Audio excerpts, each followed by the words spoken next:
ገደል ምናምን ነገር ነው ታውቃለህ። ምን ይሰሩ ያለ አላማ ይሰሩም ብዬ ነው። በተራ ነው የሚሰሩት እነዚህ 1000 ባለሙያዎች። 500 ዛሬ ይሰራል፣ 500 ደግሞ እነዛ ባለሙያዎች የሚሰሩትን ስተት ፈላጊ ነው። እዚህ ሌላ ተደራራቢ አልጋ ነው እንደ ዩኒቨርሲቲው። ይሄ ላይ አንድ ሰው ይቀመጣል ይተኛል፣ እዚህ ደግሞ አንድ ሰው ይተኛል። እሷ አንድ ሰው ናት አይደል? እዚህ ደግሞ አንድ ሰው አለ ሌላ። በተማሪ ቤት በጣም ማትረሱ አጋጣሚ ማለት።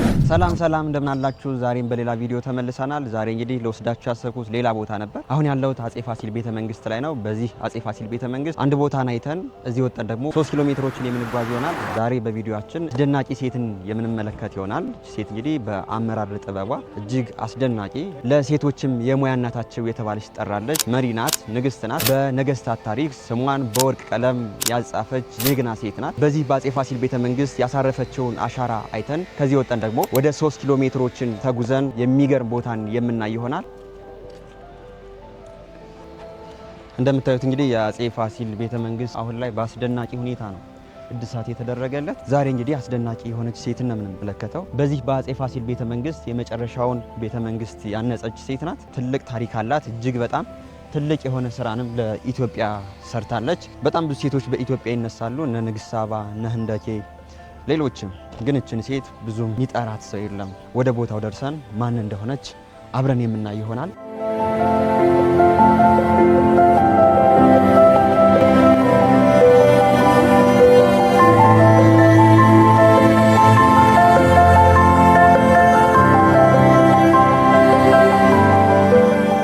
አሁን የምንገኝበት ቦታ በአጼ ፋሲል ቤተ መንግስት ግቢ ውስጥ እንግዲህ ንግስቲቱ ያሰራቸው ድንቅ ቦታ ነው ማለት ነው። ጀርባዬ እንደምታዩት ይቺ ንግስት እንግዲህ እቴጌ ምንትዋብ ናት። እቴጌ ምንትዋብ በ1698 ዓመተ ምህረት ነው የተወለደችው። ከተወለደች በኋላ እንግዲህ አጼ በካፋን እንዳገባች ይነገርላታል። አጼ በካፋ በመሪነት ጥበባቸው በህዝብ ዘንድ ተወዳጅ ከሚባሉ ተጠቃሽ ነገስታት መካከል የመጀመሪያው ናቸው። በህዝብ የሆነ ችግር ሲፈጠር እስከታች ድረስ ወርደው ችግሩን የሚፈቱ መሪ ናቸው። ህዝቡ በጣም ነው የሚወዳቸው። አንዴ እንዲያውም ስለ አጼ በካፋ ታሪክ ሲነሳ አንድ ታሪክን ነግሬያችሁ አብረን ውስጡን የምንጎበኝ ይሆናል። አጼ በካፋ ችግር ሲፈጠር ወደ ታች ወርደው እንደሚፈቱ ነግሬያችሁ ነበር። የሆነ ጊዜ ላይ ራሳቸውን ተራ ህዝብ በማስመሰል ወደ ወንዝ ዳር ይወርዳሉ። ወደ ወንዝ ዳር ሲወርዱ አንድ ልብስን የሚያጥብ ሰው ያገኛሉና እሳቸውን ንጉሱን ይሳደባሉ። ይህ ንጉስን በነቀለልን፣ ይህ ንጉስ ከመጣ በኋላ ነው ሀገር እንደዚህ ሆነች እያሉ እሳቸው ለዛ ሰው ይነግሩታል። ያንም ሰው የሚናገሩትን ነገር መቋቋም ስላልቻለ እኛን ሰው ይደበድባቸዋል። ለምንድነው ንጉሴን የምትናገርብኝ ብሎ በጣም ትልቅ ጠብን ይፈጠራል። በሚቀጥለው ቀን እንግዲህ ንጉሱ ያንን ሰው ፈልገው ወደ ቤተ መንግስታቸው ያስጠሩታል። ትናንትና ሰው ጋር ተደባድበ ነበር፣ ችግሩ ምንድነው ብሎ ይጠይቃቸዋል። ያነ ሰው ደግሞ አይ ንጉስ ሆይ ንጉሴን እኮ ስለተሳደበብኝ ነው ብሎ ይመልስላቸዋል። አይ አንተማ የደበደብከው ጠላቴን ነው ብለው ይመልሱለታልና ትናንትና የደበደቡት እሳቸውን መሆኑን ያውቃል ማለት ነው። ያንም ሰው ይቅርታውን ከጉልበታቸው ተደፍቶ ይጠይቃል። አንተ ምንም ነገር አላጠፋም፣ ጠላቴን የደበደብክብኝ ብለው ሸልመው እንደሰደዱት ይነገራል። አጼ በካፋ እንግዲህ ሳይሞቱ ሞቱ እየተባለ ይነገርላቸው ነበር። ይህንን የሚያደርጉበት ምክንያት ምንድነው? ህዝቡ ምን አይነት ስነ ልቦና አለው፣ እርሳቸው ቢሞቱ ሀገር ምን ትሆናለች የሚለውን ነገር ለማየት ሳይሞቱ ሞቱ ያስብሉ ነበርና መሳፍንቱ መኳንንቱ የእሳቸውን ስልጣን ለመያዝ ትንሽ ከጠፉ ሞቱ ብለው ያስወሩ ነበርና ህዝብም ላይ በጣም ትልቅ ሽብርን ይፈጥራሉ ማለት ነው። አጼ በካፋ ብዙም ሳይቆዩ በጠና ታመው ይሞታሉ። ከሞቱ በኋላ ግን የሚገርመው ነገር ከዚህ በኋላ ያለው ታሪክ ነው። ይህንን ታሪክ የሰሩት እንግዲህ እቴጌ ምንትዋብ ናቸው። አጼ በካፋ ሲሞቱ ልጃቸው ገና 7 ዓመቱ ነበር። አንድ ልጅ ነው የነበራቸው። ያንም ልጅ እንግዲህ ገና ህፃን ስለሆነ ሀገር ማስተዳደር እንደሚያቅተው ይታወቃል። እቴጌይቱ ያደረጉት ነገር ምንድነው? የንጉሱን መሞት ለማንም ሰው ሳይናገሩ ለ2 ዓመት እንደደበቁት ይነገራል ማለት ነው። ለ2 ዓመት የአንድ ሰውን ሞት መደበቅ እንዴት ከባድ እንደሆነ ሁላችሁም ታውቁታላችሁ። ንግስቲቱ ያደረገችው ምንድነው? ከሌላ ቦታ አጎቶቿን ወንድሞቿን በማምጣት በጣም ቁልፍ የሆኑ ቦታዎችን ካስያዘች በኋላ ለሀገሩ ህዝብ የንጉሱን መሞት ታረዳለች። የሀገሩ ህዝብ ደግሞ ንጉሱን በጣም ስለሚወዳቸው በጣም ያዝናል ማለት ነው። ከትንሽ ጊዜ በኋላ ልጁ ህፃን ስለሆነ በ9 ዓመቱ ንግስናን ተሹሟል ማለት ነው። ይህም ንጉስ ልጅ ኢያሱ የተባለ ይጠራል። ንግስቲቱ ከዚህ በኋላ ያደረገችው ነገር ምንድነው? ያነ ህፃን ሀገርን ማስተዳደር ስላልቻለ እርሷ በሞግዚትነት ንግስቱና አብራ ከልጇ ጋር እንግዲህ ሀገርን ለማስተዳደር ራሷን ያነገሰች ጀግና ሴት ናት ማለት ነው። ይህንን ነገር በማድረጓ ያንን ስልጣን ለመያዝ የሚፈልጉ ሰዎች በጣም ያሳምጹባት ነበር፣ ፈተና ሆነውባት ነበር። ያንን ነገር ሁሉ በመቋቋም ግን እጅግ በጣም በሚገርም ሁኔታ ሀገርን ያስተዳደረች ጀግና ሴት ናት። በመሪነቷ፣ በጀግንነቷ፣ በቆራጥነቷ፣ በሴትነት ሙያዋ የሚነገርላት ንግስት ናት ማለት ነው። እዚህ በጎንደር ከነገሱ ነገስታት 40 ዓመትን ነግሳ እኩል ከልጇ ጋር ከልጅ ልጇ ጋር ንግስናን ተጋርታ ያስተዳደረች ሴት ናት። የሚገርም የፖለቲካ ጥበብ እንዳላት ይነገርላታል። በዚህ ቤተ መንግስት እንግዲህ ይህንን የመሰለ ቤተ መንግስቷን አሰርታ ያለፈች ጀግና ሴት ናት። በዚህ በአጼ ፋሲል ቤተ መንግስት ከተሰሩ ህንፃዎች መካከል ሴት ያሳነጸችውና ይህም ደግሞ የመጨረሻው ቤተ መንግስት ነው። ከዚህ ከተሰሩ ቤተ መንግስቶች መካከል የመጀመሪያው ፋሲል ቤተ መንግስት ነው። የመጨረሻው ደግሞ እቴጌ ምንትዋብ ያሰራችው ቤተ መንግስት ነው ማለት ነው። ከዚህ ወጠን ደግሞ ወደ 3 ኪሎ ሜትሮችን ተጉዘን ሌላ እጅግ በጣም የሚገርም ቦታን እናያለን። እቴጌ ምንትዋብ ከዚህ ወጣው ሌላ ቦታ ሄደው እጅግ በጣም የሚገርም ነገር አሰርተዋል። ያሰሩበት ምክንያት ምንድን ነው የሚለውን ነገር ታሪኩን የምነግራችሁ ይሆናል። ተከተሉ።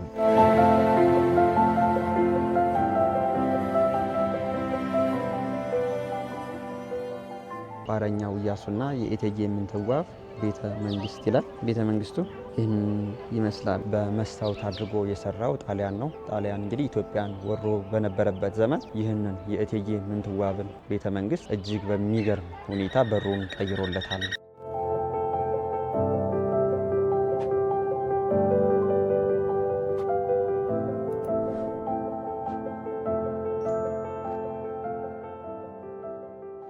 እቴጌ ምንትዋብ ከዚህ ካሰራቸው ከራሷ ቤተ መንግስት ወጥታ ሌላ ቦታ ሄደችበት ዋና ምክንያት ምንድነው የሚለውን ነገር እነግራቸዋለሁ። ከዚህ ካሰራቸው ቤተ መንግስት ወጥታ ወደ 3 ኪሎ ሜትሮችን ተጉዛ እጅግ በጣም የሚገርም ስራን ሰርታለች። እጅግ በጣም የሚገርም አሻራን ማስቀምጣለች። ከዚህ የወጣችበት ምክንያት ምንድነው? አጼ በካፋ ከሞቱ በኋላ ባልታወቀ ሁኔታ ወይም ደግሞ ለህዝቡ ይፋ ባልሆነ መንገድ ከሌላ ሰው ጋር ግንኙነት እንደጀመረች ይነገራል። በዚህም ግንኙነቷ ወይም ደግሞ በኢትዮጵያ አባባል በውሽምነት ከሌላ ሰው ጋር ግንኙነት እንደጀመረች ይነገርላታል። ይህንን ነገር ህዝቡ ከሰማ በኋላ በእርሷ ላይ እንግዲህ ህዝቡ እንዳመጸባቸው ከዛ በኋላ ከዚህ ቤተ መንግስት ወጥተው አሁን ወደምንሄድበት ቦታ ሄደው እጅግ በጣም የሚገርም ነገርን ሰርተዋል።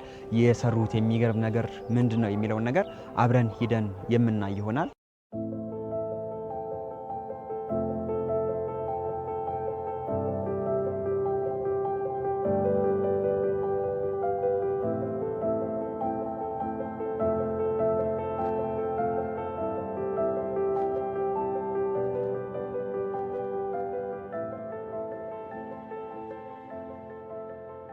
በጣም ተራራማ ቦታ ነው። እንግዲህ እንደምታዩት እዚህ ተራራማ ቦታ ላይ ሆናችሁ ጎንደርን ብትመለከቱ እንዳለ ሙሉ በሙሉ ነው የሚታየው። ማይታይ ቦታ የለምና እቴጌ ምንትዋብ አንድም ይህንን ቦታ የመረጡት ጎንደርን በቅርብ ርቀቱ ነው ለመመልከት ስለፈለጉ ነው ማለት ነው።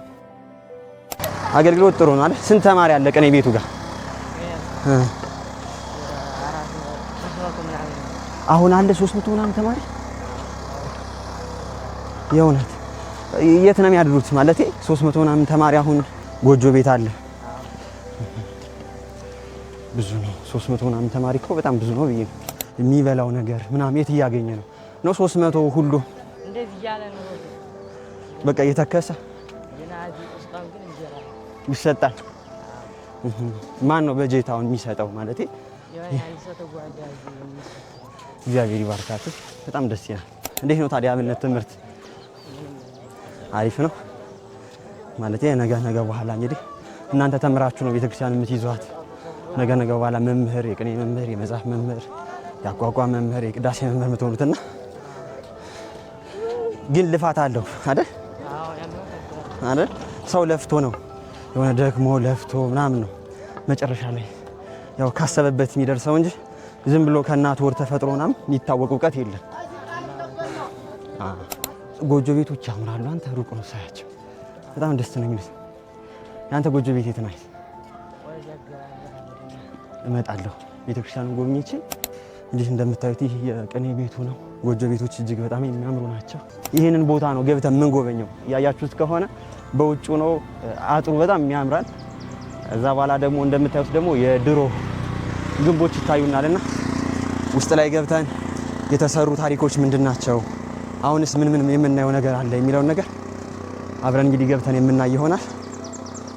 እንደምታዩት እንግዲህ አሁን ያለንበት ቦታ ቁስቋም ቤተክርስቲያን ነው። ያሰራችው ደግሞ እቴጌ ምንትዋብ ነው። በ1733 ነው ይህ ቤተክርስቲያን የተሰራው። ለመሰራት ደግሞ ወደ 10 ዓመት እንደፈጀበት ይነገራል። አብረን ገብተን ቤተክርስቲያኑ ብቻ ሳይሆን ሌላ በጀርባ የምናየው ነገር አለ። አብረን ገብተን የምናይ ይሆናል። ግቢው እጅግ በጣም የሚያምር ነው።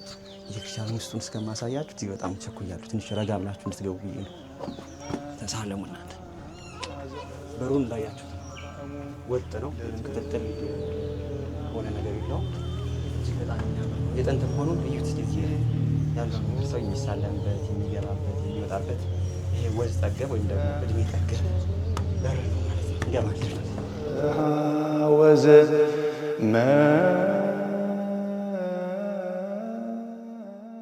እንግዲህ ቤተክርስቲያኑ ይህንን ይመስላል። እቴጌ ምንትዋብ መጀመሪያውን ቤተክርስቲያን አሰርታ ነበር።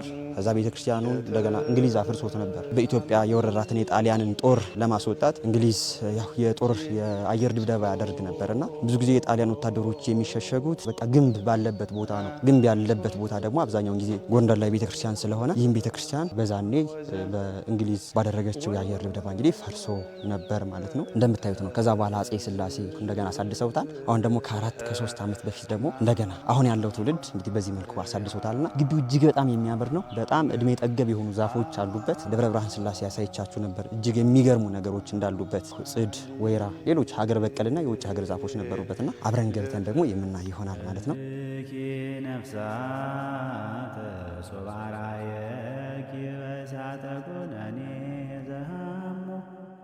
ማርያም ትብሊ በንቲ አዎሙ ቅትለነ ለቤዛዎሙ ሰላም ለኪ በአሳእን።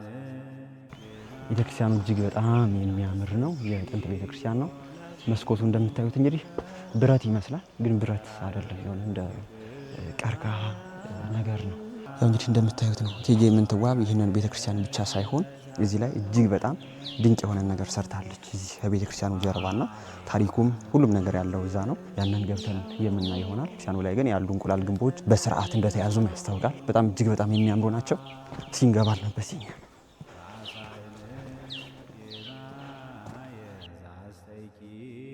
ይሄኛው እንቁላል ግንብ በጣም ደህና ነው። እዛኛው ደግሞ እንቁላል ግንብ እንደምታዩት ታጥሮ ቤተልሔም አድርገውታል። እንደምታዩት እንግዲህ ግቢው እጅግ በጣም ደስ የሚሉ ጽዶች ይበዙበታል። በጣም የሚያምር ነው። እኛ ደግሞ የመጣንበት ሰዓት ደስ የሚል ሰዓት ስለሆነ ጸጥታው የሚገርም ነው። ቤተክርስቲያኑ ይህንን ይመስላል። ቤተክርስቲያኑ እንዴት አሳነጹት? ከቤተክርስቲያኑ ጀርባ ደግሞ እቴጌ ምንትዋብ በዚህ ቦታ መጥተው ምን ምን አደረጉ፣ ምን ምን ሰሩ የሚለውን ነገር አብረን እናያለን። እንሂድ። እንግዲህ ይሄኛው የምስራቁ በር ነው፣ የካህናት መግቢያ ማለት ነው።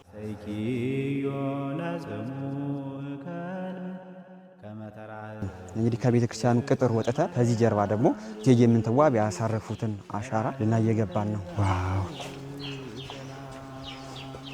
እንግዲህ ቦታውን ለማየት ዝግጁ ናችሁ? እስኪ ንግባ። እንግዲህ እቴጌ ምንትዋብ ያሳረፉት አሻራ በዚህ መጣው። እንግዲህ ይህንን የመሰለ ቤተ መንግስትን ሰርተዋል። ይህ ቤተ መንግስት የተሰራበት ዋና ምክንያት ምንድነው? እቴጌ ምንትዋብ ከዛ ከአጼ ፋሲል ቤተ መንግስት ግቢ ውስጥ የወጡበት ምክንያት እንግዲህ በዛ በአጼ ፋሲል ቤተ መንግስት ላይ ሆነን ተነጋግረናል። በዚህ መጣው ተራራማ ቦታ ላይ እቴጌ ምንትዋብ ጎንደርን በቅርብ ርቀት እየተመለከቱ የከተማዋ ሁኔታ እያዩ እርሳቸውን ደግሞ በዚህ መልኩ ቤተ መንግስታቸውን አስገንብተው በዚህ የነገሱ በጣም የሴቶች የሙያ እናት የሆኑ ንግስት ናቸው ማለት ነው። ያሰሩትን ነገር አብረን እየተመለከት በምን መልኩ ተሰሩ፣ ምን አይነት ቅርሶች ይገኛሉ፣ በዚህ ቦታ ደግሞ ምን ምን አይነት ታሪኮች ተፈጸሙ የሚለውን ነገር አብረን የምናይ ይሆናል።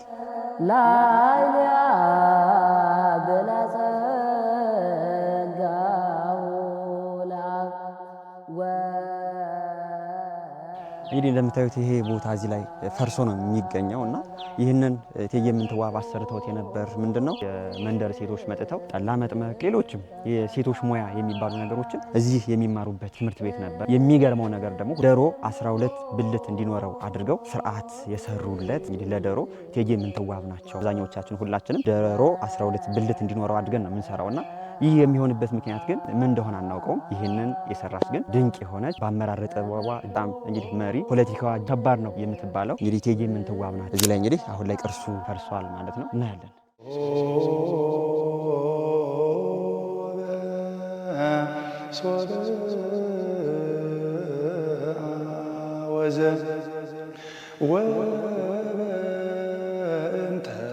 እቴጌ ምንትዋብ ይህንን ቤተ መንግስታቸውን ሲያሰሩ 1000 ባለሙያዎችን ነው አምጥተው ሲያሰሩ የነበርና እኔ በጣም ከገረመኝ ነገር መካከል ደግሞ በተራን የሚሰሩት እነዚህ 1000 ባለሙያዎች 500 ዛሬ ይሰራል፣ 500 ደግሞ እነዛ ባለሙያዎች የሚሰሩትን ስህተት ፈላጊ ነው። 500 ደግሞ በስርዓት ስራውን የሚሰራ ነው ማለት ነውና እንዴት በምን መልኩ በጥንቃቄ ቤተ መንግስታቸውን እንደሰሩት እያያችሁ ትገኛላችሁ። አሁን ላይ ግን በዚህ መልኩ ፈራርሶ ነው የምናየውና ግቢው እጅግ በጣም የሚያምር ነው። በጣም አረንጓዴ ነው። አንድ ሰው እንግዲህ በዚህ በጎንደር መጥቶ ማየት ካለበት ቦታ መካከል ይህንን የእቴጌይቱን አሻራ ሊያይ ይገባል። ይህንን የገነቡት ከጎንደር 3 ኪሎ ሜትር ርቀው ነው። የራቁበት ምክንያት ደግሞ ተናግሬያለሁ። እቴጌይቱ ደግሞ ሌላ ያሰሩት ቦታ ናርጋ ስላሴ እንደሆነ ነግሬያችሁ ነበርና አንድ ቀን ናርጋ ስላሴን ደግሞ ሄደን የምናይ ይሆናል። እናንተ ብቻ ላይክ በማድረግ ሰብስክራይብ በማድረግ አብርቱና እኛም የማንሄድበት ታሪካዊ ቦታ የለም። እነዛን ታሪካዊ ቦታዎች እንግዲህ አብረን እንጓዛለን ማለት ነው። እስኪ እንሂድ።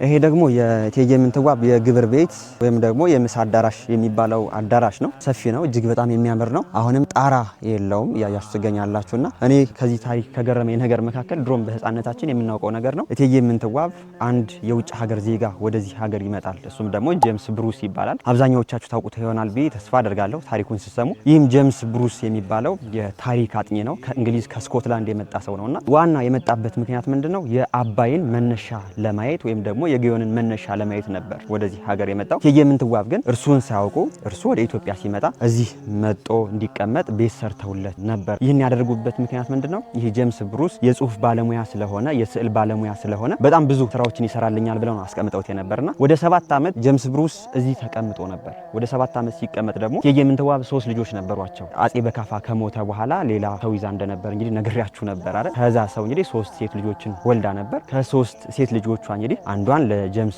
ብሩስ አጋብታ እንደነበር ይነገራል። ጄምስ ብሩስ እና አንዷ የምንትዋብ ሴት ልጅ እንግዲህ አንድ ወንድ ልጅ እንደወለዱ ይነገራልና ወንድ ልጅ በ40 ቀኑ እንደሚጠመቅ ይታወቃል። እቴጌ ምንትዋብ የልጅ ልጅ በ40 ቀኑ ሊጠመቅ ሲል ካህናቱ እኛ ይህንን ልጅ አናጠምቅም የፈረንጅ ልጅ ነው ይላሉ። ያው የፈረንጅ ልጅ የሀበሻ ልጅ አይባልም ብዬ ነው ለጥምቀትና ከዛ በኋላ እቴጌ ምንትዋብ ይህንን ነገር ከሰሙ በኋላ ይቆጣሉ። እንዴት የኔን የልጅ ልጅ አያጠምቁትም ካህናቱ እያሉ በጣም ካህናቱን ይወቅሷቸዋል። ካህናቱ ግን ይህንን ነገር ያሉበት ምክንያት ምንድነው? ጄምስ ብሩስ የካቶሊክ እምነትን እንደሚከተል ስለሚያውቁ ነበር። ከ40 ቀን ካለፈ በኋላ እቴጌ ምንትዋብ ያንን ልጅ እንዲጠመቅ ያደርጉታል። ያንን ልጅ ከተጠመቀ በኋላ 40 ቀን ስላለፈው ምንም አይነት ሰው እንግዲህ ሲጠመቅ ክርስትና ሲነሳ ድግስ እንደሚደገስ ይታወቃል። ግን እቴጌ ምንትዋብ ለልጅ ልጃቸው ምንም አይነት ድግስን አልደገሱም። ብቻ በቤተ መንግስቱ እንደ ወትሮ የሚደረገውን ነገር አድርገው ካህናቱን ይጠሯቸዋል። ካህናቱ ደግሞ ከዛ ድግስ መብላትም አልፈለጉም። ለምን? ያንን ልጅ ማጥመቅ አልፈለጉም ነበር የፈረንጅ ልጅ ነው ብለው ስላመጹ ማለት ነውና በግድም ቢሆን እቴጌይቱ ስለጠሯቸው መጣው በዚህ አዳራሽ ላይ ይገባሉ። ከዛ በኋላ ካህናቱ እንግዲህ እቴጌ ምንትዋብን እንደዚህ ብለው ይጠይቋቸዋል። እቴጌ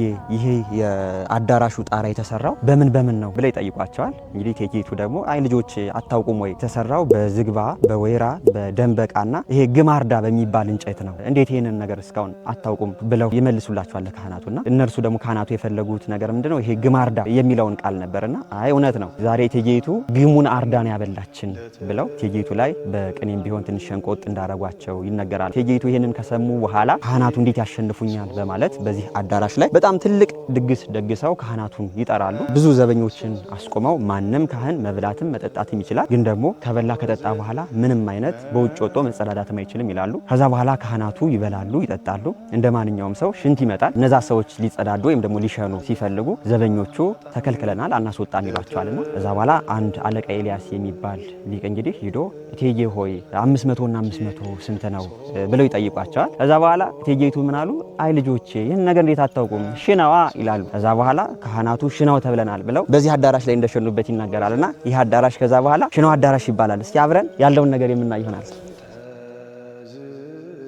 እንደምታዩት እንግዲህ የሽናው አዳራሽ ይህንን ይመስላል። ባለ 1 ፎቅ ነው። እንደምታዩት ግን አሁን ላይ ጣራ የለውም። ጣራ ስለሌለው ደግሞ በክረምት ዝናቡ፣ በበጋ ፀሐዩ የተፈራረቀበት አደጋ ላይ እንደሆነ ያሳያል። በውጭ ሀገራት ያሉ ቅርሶችን እንግዲህ በምን መልኩ እንደሚይዟቸው፣ በምን መልኩ እንደሚጠቀሙባቸው የውጭ ሀገር ዜጎች የሚታወቅ ነገር ነው። በእኛ ሀገር ግን ቅርሶቹ በዚህ መልኩ ነው የሚገኙትና የሚመለከታችሁ አካላት ይህንን ነገር ብታስቡበት መልካም ነው እላለሁ።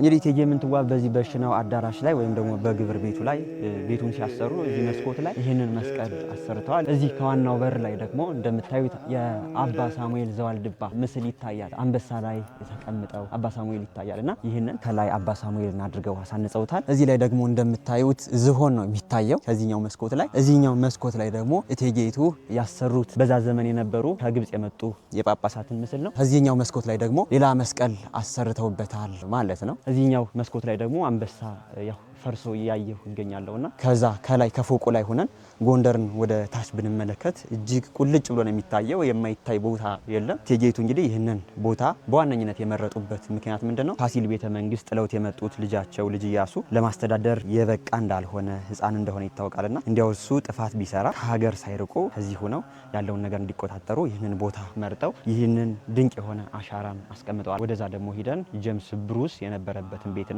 ጄምስ ብሩስ ከሄደ በኋላ ወደ ሀገሩ ምን ነገሮችን አደረገ ሲሄደን የምናየው ይሆናል ቦታውን። እንግዲህ ጉብኝታችንን ዝናብ አቋርጦናል።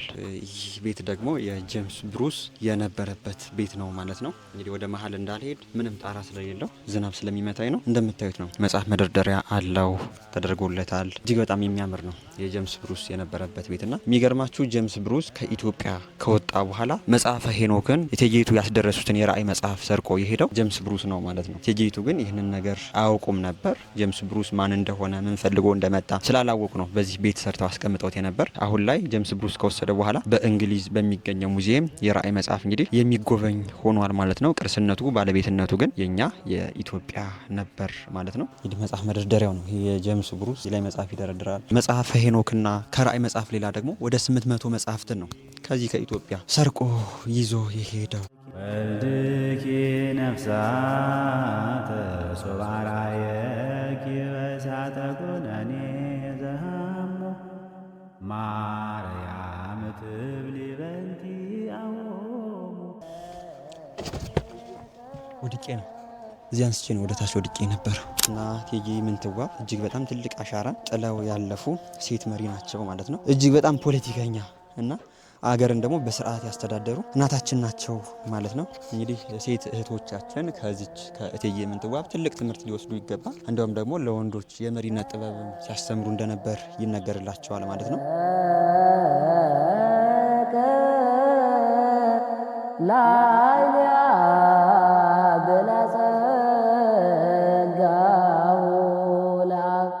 የሚገርማችሁ ነገር ደግሞ እቴጌ ምንትዋብ ቤተክርስቲያን አገልጋዮች እጅግ በጣም ትልቅ ፍቅር አላቸውና በዚህ ይህንን ቤተክርስቲያን ከሰሩ በኋላ በጣም ብዙ ትምህርት ቤቶችን ከፍተው ነበር። አንደኛ የፊደል ትምህርት፣ ሁለተኛ የዜማ ትምህርት፣ የቅኔ ትምህርት፣ የመጽሐፍ ትምህርት ነበር። ተማሪዎች ከሌላ ቦታ ቤተሰብ ተለይተው ሲመጡ እናትና አባታቸውን ተለይተው ስለሚመጡ ይሄ ባይተዋርነት ስሜት እንዳይሰማቸው ያደረጉት ነገር ምንድነው? አብዛኛውን እንግዲህ አሁን ያለው ኢትዮጵያ ኦርቶዶክስ ተዋሕዶ ቤተክርስቲያን ሊቃውንት ከእናት ከአባቱ ወጥቶ እናቱን በጣም ለብዙ ዓመት ተለይቶ ለ30 ዓመት ለ40 ዓመት ተለይቶ ነው የሚማረውና ይህ ነገር እንዳይሰማቸው በዚህ ሳሉ እርሷ እንደ እናት እንዲያዩት እንግዲህ ለፊደል ተማሪዎች ገና ሕፃን ስለሆኑ በስርዓት እንጀራና ወጥ እንዲሰጣቸው፣ ለዜማ ተማሪዎች ደግሞ ትንሽ አደግ ስለሚሉ እንጀራ ወጥ ጠላ እንዲሰጣቸው፣ ለቅኔ ተማሪዎች ደግሞ እንጀራ ወጥ አንድ ኩባያ ጠላና አንድ ኩባያ ጠጅ እንዲሰጣቸው፣ ለመጽሐፍ ተማሪዎች ደግሞ በጣም ትላልቆች ስለሆኑ የፈለጉትን ነገር እንዲመገቡ አድርገው በዚህ መልኩ በጣም ብዙ ሊቃውንትን እንዳፈሩ ይነገርላቸዋል ማለት ነው እቴጌይቱና ታሪካቸው እጅግ በጣም የሚገርም ነው። ሲያብረን እናያለን። አምረኪ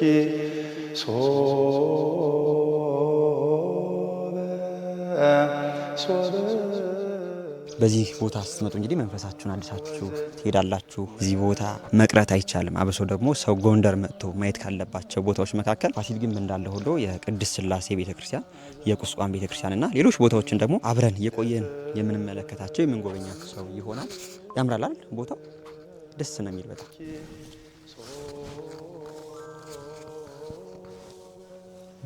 ደግሞ የሆነ ገደል ምናምን ነገር ነው ታውቃል። ምን እያስቀምጡበት ነው ይሄን ነገር ሲሰሩ ያለ ዓላማ አይሰሩም ብዬ ነው እና እጅግ በጣም የሆነ ነገር ያዘው ቢለኝ ከባድ ነው።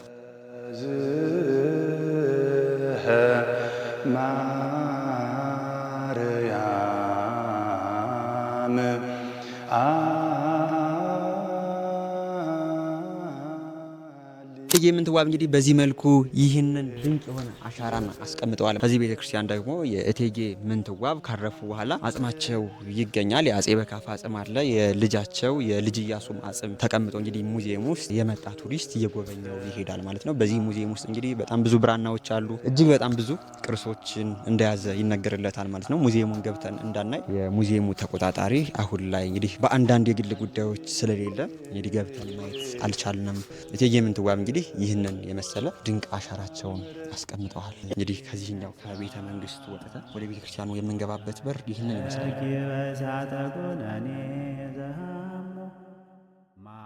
እቴጌ ምንትዋብ እንግዲህ ይህንን ቤተ ክርስቲያን ሲያሰሩት ክብ አድርገው ነው ያሰሩት።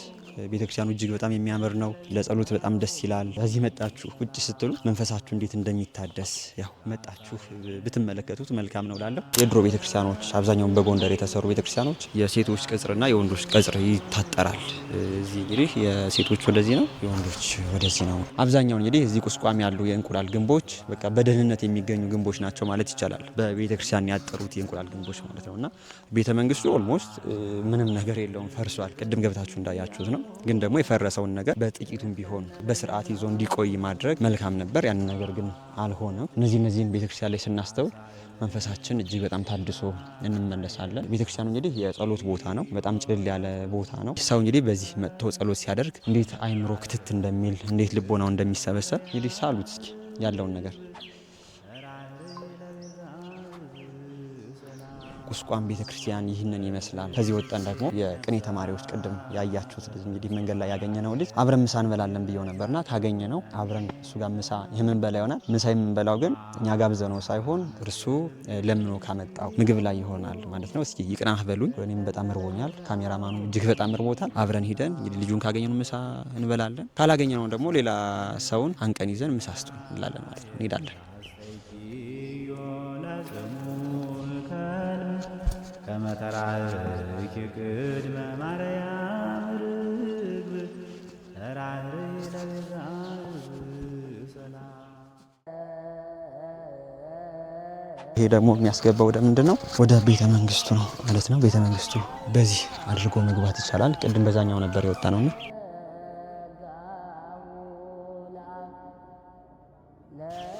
ወደ ቤተ እግዚአብሔር እንሂድ ሲሉኝ ወደ ቤተ እግዚአብሔር እንሂድ ሲሉኝ እንደ ዳዊት እንደ ንጉሡ ተደሰትኩኝ እንደ ዳዊት እንደ ንጉሡ ተደሰትኩኝ። ያሳድጋችሁ፣ ነገ በኋላ ቤተክርስቲያን የምታገለግሉ ያርጋችሁ፣ መጨረሻችሁን ያሳምረው። እናመሰግናለን። እንግዲህ እነዚህ ህፃናት ሰንበት ትምህርት ቤት እየመጡ ነው። ሰዓቱ ረፍዶባቸዋል። ሰንበት ትምህርት ቤት የሚገቡበት ሰዓትና ያው ቸኩለው ነው። ለእናንተ ብዬ ነው መዝሙር ግዴታ ያዘመርኳቸው። ቅድም ልጁ የነገረን ምንድነው ወደ 300 ተማሪዎች አሉ ነው ያለንና ያሉ ጎጆ ቤቶች ብዙ ናቸው፣ እጅግ በጣም ብዙና በዚህ ከአንድ ጎጆ ቤት 5 ሰው 6 ሰው ከዛም በላይ ሊኖር ይችላል። ለምን መኖሪያ ቤት ስለሌላቸው እንደዛ ሊኖር ይችላል ማለት ነው።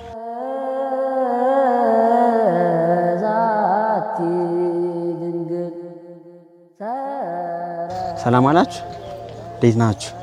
ይሄ ነው ቅኔ ቤቱ አይደል? ስንት ተማሪ ነው ያለ? ስንት ተማሪ አለ? 400።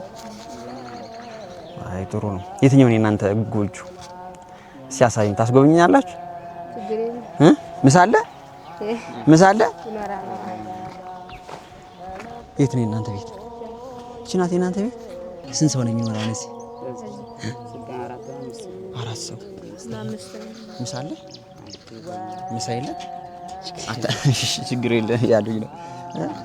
እንግዲህ ቅኔ ቤቱ ይህንን ይመስላል። ቅድም አሳያችኋለሁ ብዬ ነበር። እግዚአብሔር ያክብራችሁ። በጣም አመሰግናለሁ። እንግዲህ እንደምታዩት ነው። እዚህ ሌላ ተደራራቢ አልጋ ነው እንደ ዩኒቨርሲቲው። እዚህ ላይ አንድ ሰው ይቀመጣል ይተኛል፣ እዚህ ደግሞ አንድ ሰው ይተኛል። እሷ አንድ ሰው ናት አይደል? እዚህ ደግሞ አንድ ሰው አለ ሌላ። እንደምታዩት እንግዲህ አንድ ተማሪ ወንድሜ ቤት ገብቼ በዚህ መልኩ እንበላ ነው። ሙሉ ነው እያራገፋል ነው የሚገኘው። እቺ ምንድን ነው የምትባለው? መዝገብ። መዝገብ ምን ማለት ነው? መሰብሰቢያ ማለት ነው። እጅግ በጣም ደስ ይላል። ወጥ ምንድን ነው? በርበሬ ነው። እናንተ አሁን ምንድን ትሰራላችሁ? ወጥ ማታ ማታ በውሃ አድርጋችሁ ማፍላት። በእንተ ማርያም ግዴታ በቤተክርስቲያናችን ስርዓት እንግዲህ ዲያቆን ካለ ከዲያቆን ደግሞ ከፍ ያለ ካህን ካለ ከካህን ደግሞ ከፍ ያለ ማዕረግ ያለው ካለ ግዴታ እርሱ ሳይባርከው በእንተ ማርያም ሳይባል አይበላምና ያው እኚህ ደግሞ ዲያቆን ስለሆኑ በእንተ ማርያም ብለውናል። አብረን እንበላለን። እንግዲህ ተማሪ ህይወት በዚህ መልኩ ነው። አባቶቻችን በዚህ መልኩ አልፈው ነው ቤተክርስቲያን የሚያገለግሉት ለማለት ነው። እዚህ እንግዲህ ቅኔ ቤት ገብቼ እያሳየኋችሁ የሚገኘው። አሁን እናንተ ስተክሱ የሙስሊም ቤት የክርስቲያን ቤት እንዴት ነው የምትለዩት? ያው ይነግሩናል። ያው አንዳንድ ጊዜም ገብተን አላህ ይስጧችሁ ምናምን እያሉ ይመልሱናል። አይሰጧችሁም? አሁን አጋጣሚ ገጥሞ አያውቅም? አይ ተቀብለን አናውቅም። በተማሪ ቤት በጣም ማትረሳው አጋጣሚ ምን አለ? አሁን በጣም ብዙ ፕሮግራም ስሰራ ነው አሁን በጣም ብዙ ሰዎች ይነግሩኛል። እንደዚህ ሆነን ይሄን ነገር አድረሰው ምናምን ያሉ በጣም ትልቁ ነው እንኳን ያወራሉና እስኪ አንተ አሁን ገና እድሜ በጣም ቢሆን 16 ነው ተስፋ አረጋለሁ 16 15 ነው እና በዚህ እድሜ አንዴው ያሳለፍከው የማትረሳው ነገር ምን አለ? አረ ያው ከጓደኞቼ ጋር የነበርኩት ኑሮ ምናምን ያና አይረሳም። አሁን ለምሳሌ በተማሪ ቤት ምን አለ መሰለህ ከእናት ከአባት ጋር ከምትኖረው ይልቅ በዚህ በተማሪ ቤት በጣም ከጓደኞች ጋር የምትኖረው ወይም ደግሞ በዚህ አብረው ከሚማሩ ጋር የምትኖረው ጊዜ ነው የሚበልጠውና የእናት የአባት ናፍቆት እንዴት ነው? አረ ያው የእናት አባቶቼ ናፍቆት የሚመልሱልኝ ጓደኞቼ ናቸው። ከነሱ እናት አባቶቼ ያጣሁትን ናፍቆት ከጓደኞቼ መልሳለሁ። ያው ከ13 አመት በኋላ ወደ ሰው ሀገር ቤተሰብ ከሌለበት ማለት ጓደኞቼ የሚኖሩበት ቤተሰብ ከሌሉበት መኖር ጀምሬያለሁ። አሁን ለምሳሌ በአለማዊ ትምህርት ሁሉም ተምሯል 100% የለም ጥያቄውን መመለስ አይጠበቅበትም። ትንሽ ከ150 ቢመልስ ያነሰው አለፈ ነው የሚባል። በዚህ በአብነት ትምህርት ግን የሚገርመው ነገር ምንድነው ቤተክርስቲያናችን ሰው 100% ነው መማር ያለበት። አሁን ለምሳሌ ውዳሴ ማርያም አንዱን ትቼ አንዱን አንጠልጥ አንዱን የሚባል ነገር የለም አይደል? ቅዳሴ ትምህርትም ደግሞ የዲያቆኑን ብቻ ነው መማር የቄሱን መማር የለብኝም ብለህ የምትተው ነገር አይደለም። ቅኔም ደግሞ ሲሆን እንደዛ ነው አይደል? እስኪ ከሱ አንፃር አሁን ስንማር ቅደም ተከተላለው። አሁን የዲያቆኑን በመጀመሪያ እድሜያችን የዲያቆን እድሜ ነው በመጀመሪያ እንማራለን። ከዛ የዲያቆኑን እንደጨረስነ ደግሞ ወደ ቄሶች እንማራለን። ከዛ ካረግነ በኋላ ደግሞ ቅዳሴው የራሱ መካተቻ አለው። ቅዳሴው እንዳበቃ ወደ ቅኔ ቤት እንመጣለን ማለት ነው። እና የቤተክርስቲያናችን አማማር ዘዴው ደስ የሚል ነው። ይህንን ይመስላል እንላለን። እንግዲህ ወንድማችን በዚህ መልኩ ያላቸው እነርሱ ይህንን ተምረው ነው ያልኩትና ይህንን ለኛ አቅርበውልናል። እኛም ደግሞ ሆዳችን ሞልቷል። አብረን በልተናል አይደለ? እግዚአብሔር ያክብርልን። በጣም እናመሰግናለን። እጅግ በጣም እናመሰግናለን። እመጣለሁ እና ቤተሰቦች እንግዲህ የተማሪ ወይም ደግሞ ይህ የአብነት ተማሪዎች ቤቷችን ትመስላለች ሙሉ በሙሉ። አንድ ቀን እንግዲህ በተሳካ ሁኔታ በተማሪ ቤት ተገኝቼ አንድ በጣም የሚገርም ፕሮግራም እሰራላችኋለሁ ብዬ ተስፋ አደርጋለሁ። ያው የዛሬ ጉብኝታችን ይህንን ይመስላል። እጅግ በጣም ደስ የሚል ታሪክን እንዳየን እጅግ በጣም ደስ የሚል ቦታ እንዳያችሁ ተስፋ አደርጋለሁ ማለት ነው። እጅግ በጣም ብዙ ቦታዎች እጅግ በጣም አስደናቂ ታሪካዊ ቦታዎችን አብረን የምንሄድ ይሆናል። አብረን የምንሄደው ግን ግዴታ እናንተ ይህንን ቪዲዮ ላይክ ማድረግ አለባችሁ። ቻናሉን ሰብስክራይብ አላደረጋችሁ ቻናሉን ሰብስክራይብ በማድረግ ቤተሰብ ሁኑ። እጅግ በጣም የሚገርሙ ገዳማትን እንጎበኛለን። እጅግ በጣም የሚገርሙ ቦታዎችን እየሄድን አብረን እንመለከታለን ማለት ነው። የዛሬ ቪዲዮአችን ይህንን ይመስላል። የዛሬው ቪዲዮ እንዴት ነው? ያላችሁን አስተያየት ኮሜንት ላይ ጻፉልን። በሌላ ቪዲዮ እንመለሳለን። ቸር ቆዩ። ወልድኪ ነፍሳተ ሶባራየኪ በሳተ ኩነኔ ዘሃሙ